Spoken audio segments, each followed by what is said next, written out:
You can always fail. You can fail at something you don't love, so you might as well fail at doing what you love. The sad truth isn't that you'll fail. I think that if you build a startup and you really work towards it on a long enough time horizon, you'll probably be able to make something and make somewhat of a living. But the sad truth is it just won't be super eventful many days. Many days will just be really boring. I worked my whole life, 8 years of my life, startups, 8 years, 0, 0, 0, just failing. Finally, I'm finally able to peak a little bit above the clouds, and I feel like we're finally growing. And then I get a cancer diagnosis. Hi, my name's David. I'm 27 years old. I'm the CEO of Jenni AI. Jenni AI is an academic AI assistant, helps you with research, writing, and everything in between. So we've raised from Jason Calacanis. We also have the AI grant, which is Nat Friedman and Daniel Gross. We grow about 15 and 20% per month continuously for the last 10 months. We're at about 2.5 million ARR. And we're at over 2 million users globally. I think now every single country in the world, there are now Jenni users, which is nice. I don't know. I think definitely just I had a lot of growing up to do. My parents, my family wasn't rich, but my parents really gave me a lot of love, a lot of confidence. In a lot of ways that helped because, I was able to believe in myself and do crazy things like start a company. My first business was a clothing brand where we just sell to people in my high school, sell to people in neighboring high schools. Obviously, it was my first business. I failed pretty spectacularly, lost all my money. I was 16 years old. I didn't know the basics of business. I was pretty naive. I thought if you build something cool, that's the most important thing. It's not enough to just make a t-shirt and then just give up and just say, now I'm gonna be a millionaire. I remember the coolest moment of my life was when I sold clothes. I didn't really sell that much, but I was at the mall one time and I saw this really tall, athletic, just like jock kind of guy, someone who would never really be my friend. He was wearing one of the sweaters that I made. It was a really cool feeling because what I built was so valuable, what I built was so cool that he was willing to wear it. I think ever since then I've always been kind of interested in making products, provide value to people. I went to college, I actually dropped out of college. I was on a plane from Seattle to San Diego. I went to UC San Diego. I was on a plane, and there's a guy sitting next to me, and I saw he had Coinbase open. Coinbase is like how you trade crypto in America, and I realized he was probably pretty rich, so he was my captive prisoner for 3 hours. He couldn't leave. We were on a plane, so I could just continually pitch him my startup idea. I think he was annoyed, but I think he recognized that I really cared about what I was building. So I think less than 3 days after the plane landed, we met up, he gave me a cashier's check, my first investment ever. And then I dropped out of college, and then I immediately went full-time. Then my first business after was, it was a social media where I was in college. I would meet so many people and they'd say like, add me on Snapchat or add me on Instagram or here's my LinkedIn. So we made an app that you click one button and then you get added on Instagram, Facebook, Snapchat, LinkedIn all at once. It didn't do well. I didn't know how to like get customers at the time. I didn't know like network effects at the time.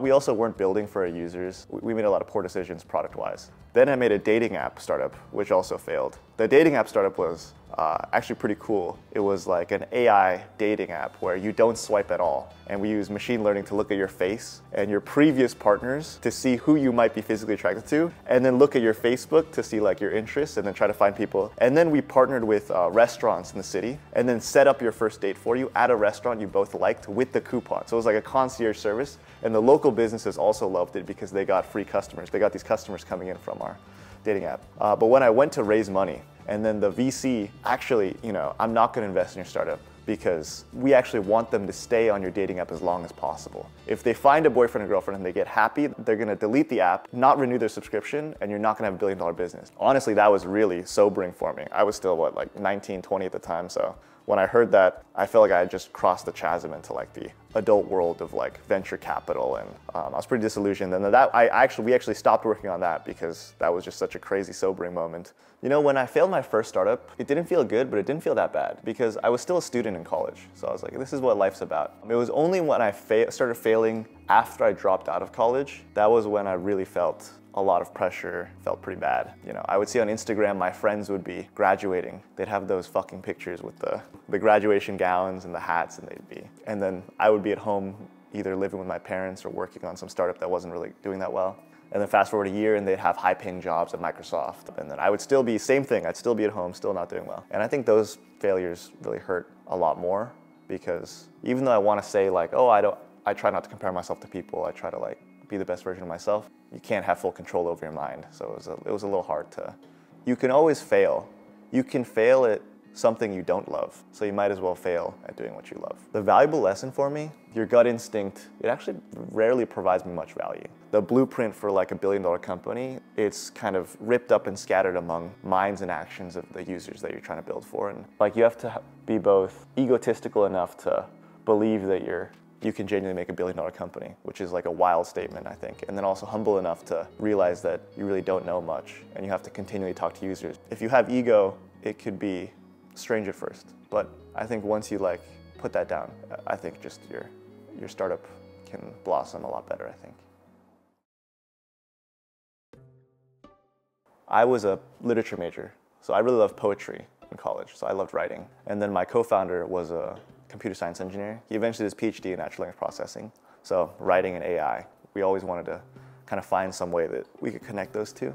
We started Jenni AI when there was only GPT-2, and I remember we were just playing with it, and there was one crazy generation that we got. The AI spit back, "Nothing is darker than a butthole." That's what the AI told me. And I thought that was so funny. I thought that was the funniest thing I've ever read that no human has ever said to me before. And then at the time, for some reason, I thought it was kind of profound as well. I'd be like, this is so crazy, the fact that an AI wrote this. We have to find some way to make a business out of this. And I really don't recommend anybody do this. We just got really lucky. In the beginning, Jenni AI, we could just make human writers 10% faster with GPT-2. And that was the first to Jenni. So we bring in writers to our office, and then we time them with AI, without AI. And we'd be like, okay, we're aiming for 10% faster, 15% faster, 20% faster. And then GPT-3 came out. And then we realized, holy guacamole, this GPT-3 is actually like insane. It could actually give you text that's useful. And that's when we transitioned from an agency more to a SaaS. And we said, okay, we don't actually need human writers because GPT-3 is so good. Then we became more of a general tool. So like anybody could use it. It was just like Microsoft Word, but AI first. And then we started removing features. It's a weird thing. As we've removed features, Jenni continually got better. And then as we kept ripping things out, our vision just got more clear. This is the thing that people come for. How can we make this our time to value? Can we make it so a user comes and gets their first autocomplete within the first 5 minutes? The way we got our first few customers, I would literally just cold call businesses. I would literally just talk to them, become their friends, and try to like figure out how could I deliver the best product for them. And then the few users that came to us, we would talk to them, and then we would tweak our tool a little bit, and then we'd launch again, and we'd tweak it and launch again. And then eventually, we realized we had a huge wave of users, and they were all students. And we just made the decision then, like, it seems like these researchers, these people in the academic field, like, they like Jenni. We might as well keep building for these people that actually like get value from our tool. In the beginning, you care a lot about money because obviously you're a struggling founder. But really in the early stages, money doesn't matter at all, especially if you're trying to build like a big company. So, if you can convince someone to talk to you about your product and try your product, and you give them like a month free or 2 months free, that's no problem at all. I see some founders, they're a little arrogant and they say, I'm not gonna give anyone my product for free. But the lifeblood of any startup, just building, I think, is just knowing what to build. If you continually talk to users, you start to kind of understand where you need to go. And your gut instincts get a lot faster. Your product sense gets a lot better. Some tips I would have is prioritize talking to users more than anything else, more than money. Sometimes you have to ask uncomfortable questions too. When you have a user on the phone with you, it can be really rare. Like in the early stages when you only have 10 users and one of them gets on the phone with you, you don't know when the next one's gonna get on the phone with you. So you wanna really ask, you don't wanna just fluff yourself up and be like, what's your favorite thing about my product? And that doesn't really give you any information. It's just gonna make you feel slightly better. If you have the end goal in sight, you need to ask, what does your current workflow look like? What's the biggest pain point that you currently have? And then when it's actually applicable, don't ask about the good things about your startup, ask about the bad things. Because users they'll always try to be polite. Some of them will straight up lie to you, and some of them will just be polite and not even realize they're lying to you. So you have to ask, you have to judge a lot based upon their actions. I think you just have to go and you just have to talk to users, and then you have to put yourself in uncomfortable situations, and slowly you'll start to feel the pocket a little bit and just become more comfortable over time. When you're an early stage startup, you have nothing going for you. You will take any call. I remember when I was really struggling, I would even respond to those spammy LinkedIn messages I would get, where they're clearly just messaging 1,000 people, but I would even respond to them because I just needed anything. I needed anything because we were struggling so much. And I remember one time I got invited to a podcast. Very, very few people listen to this podcast. And I think out of the listeners, one out of the very small pool of listeners happened to be a scout for Jason Calacanis. And then the even crazier luck was they sent me an email saying, hey, we want to meet with you, possible investment. I didn't see the first email. I ignored the first email. So that was really unlucky. And then they actually decided to send another email. I responded to the second email. They decided to put 100K. I remember when I first got it, I went to my grandpa's house. And then, we were like, holy, we were just swearing in Korean, just like 100K. I remember I took a screenshot. I've never seen that much money in my life. I took a screenshot of it and I just stared at it all the time. And it was so crazy. Immediately after the 100K, when he invested in me, my startup was not doing super well. We kind of had a little bit of growth, but it was like, we made $2,000 month one, 2,200 month two, 2,300, 2,500, like very small growth. Like it was like almost negligible. I almost didn't trust myself with the money because I was a young founder. I was kind of unsure of my own decisions. So immediately my co-founder and I, we booked a flight to Malaysia, Southeast Asia, because everything in Malaysia is 1/4 of the price. And just like we predicted, we were still young founders. We were making amateur decisions. It took us another 1.5 to 2 years to finally grow. Like we were stuck at 2,000-ish MRR for 1.5, 2 years. If I didn't go to Malaysia, we would have died before. And then it was a 1.5, 2 years of just continual failure. And I remember the craziest story ever. I got invited to something called KSGC, K-Startup Grand Challenge. And if you get top 10, you win some money as well as a competition. So I went to Korea. We were really low on money. And I was able to get a VC to invest $250,000. It was pretty much a done deal. But then there was this girl I really liked. I really liked this girl. And I had a meeting the next day with this VC that he was gonna invest in us. And then just because I was dumb, I was like, it's okay, I can just stay out late. I stayed up really late with her. I came back, I realized there was some document I needed to fill out. I opened it, I realized it's fully in Korean. And my Korean's like, it's okay, but I can't do a legal document in Korean. So then I'm doing the most ugliest Google Translate, trying to fill out this document before my meeting at 9 a.m. I finish at 3 a.m. I barely sleep. I wake up at 8. I get there. I'm late to the meeting. That night, he sends me an email saying, actually, we're not gonna invest. We don't think that this is the right fit. That night, because we were 2 months away from dying. And I had a team. I had one software engineer. Either his wife was pregnant at the time or they just had a baby. I realized I had a lot of responsibility and I really messed it up. I cried pretty hard that day. That was one of the worst days of my life. But luckily I was able to make some last minute calls. There was a VC that was interested before that I was able to get to come in, give us a little bit of runway, which gave us just enough time. But the moral of that story is, why do entrepreneurs be entrepreneurs? Right? We want to avoid the 9 to 5. We want to feel free. We want to live life on our own terms. And I had a lot of that. I thought, these VCs, they're lucky to invest in my startup. I'm doing very well. It doesn't matter. But to be honest, being a founder is you have to be probably even more so disciplined. You have to be even more disciplined than the person, waking up every day, showing up to every meeting, because there's an insane amount of responsibility. The people who join your startup, they bet on you. All of the people that join my startup, they could get prestigious jobs anywhere. There's a lot of people relying on you, and I really messed it up. It's just important to you take on all this leverage, you take on all this risk, so it's important that you act like it, I think. I remember I was sitting at home. It was late. I'm kind of a night owl, so my co-founder was asleep. It was around 11 p.m. Suddenly, our site starts going crazy. I see every time I refresh the page, every second 10 users would come to Jenni, every second. Jenni's actually included in one of the most viral Twitter threads in history. I think it's actually the most viral Twitter thread in history that has to do with AI or has to do with startups. It is the most viral Twitter thread. And we had OpenAI credits at the time. And we had a limit of, I think, 1,000, 5,000 OpenAI credits, which at the time was a lot. I think within 1 hour, we lost all the credits. The users used all the credits because we had such a crazy influx. And then I'm calling my co-founder. He's not waking up. I remember I was just swearing at him on Slack. I was like, this is our big break. We have to capitalize on this. I was just handling intercom, messaging every single person, trying to save every single person. Hey, we're not available right now, but can you give me your email? We'll let you know when we're available. Because I didn't know if this was a one-time thing or this was gonna be a sustained thing. That was the first time we ever had the feeling of some semblance of success. Because raising money doesn't feel like success. It feels like, okay, now the job really starts. Now we can really get our hands dirty. After that first initial growth, I was preparing my heart. I was like, okay, there's no way that we can continue growing like this. That was the most viral Twitter thread ever. There's no way we can continue this growth. But we'll continue our best and we'll continue slowly. But it didn't stop. Every month, we were able to figure out some new distribution or growth tactic. And the growth has been super awesome.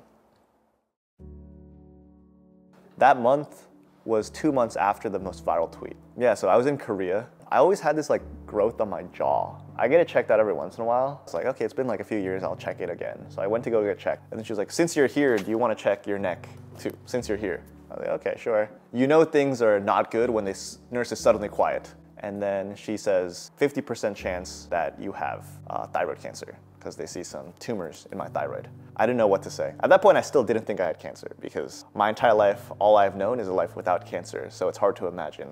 And then I remember I got an email from the doctor saying that I had thyroid cancer. And I remember like this quote of, a tree can't reach heaven unless its roots reach hell.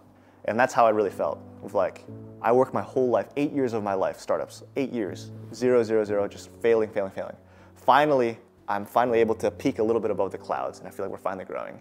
And then I get a cancer diagnosis. Before my surgery, I was like, I don't want my startup to die if I die, so I wanted to raise a little bit of money. But unfortunately, I think that the VCs could smell the desperation. And I was like, not only am I raising money, I need the money you need to wire it within this month.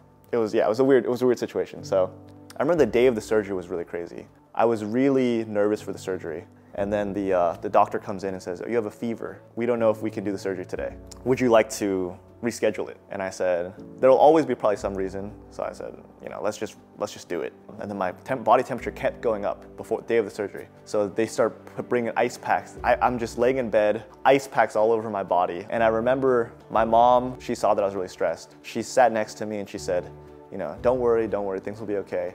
Before your surgery, I'll tell you something, and it's gonna give you all the strength you need, and everything will be okay. My mom leaves a little bit, I think, to go to the bathroom or something, and then suddenly all the nurses run in.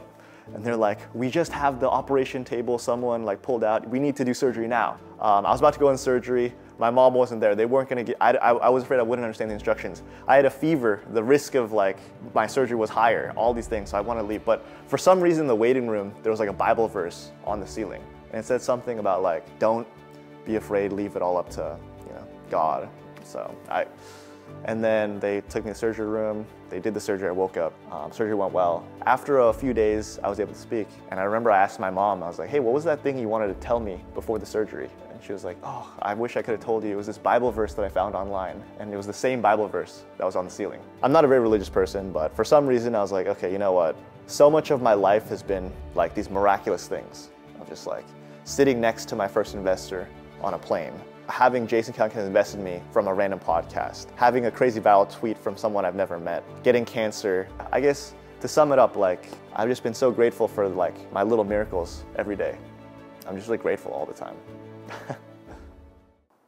Lately, I don't know why, but startups, it's been romanticized with like all these Netflix series of like Theranos or Uber, and a lot of startups really is just, it's not very sexy. It's just putting in the work day after day, finding out what's the most important thing to do. And sometimes the most important thing to do is just like get out a spreadsheet, look at these numbers, find out some relationship. And then the next day, through that relationship, how can you make a product decision based on that? These things are never shown in these Netflix series or these movies, like, because they've been kind of fetishized. The sad truth isn't that you'll fail. I think that if you build a startup and you really work towards it on a long enough time horizon, you'll probably be able to make something and make somewhat of a living. But the sad truth is it just won't be super eventful many days. Many days will just be really boring. The dread of like staring into the void, not knowing what's gonna happen is so much more painful than now. Every day there's probably some fire. I probably have to make huge decisions every single day in terms of like how to spend money, who to hire, who to partner with, whether to take a check from this person.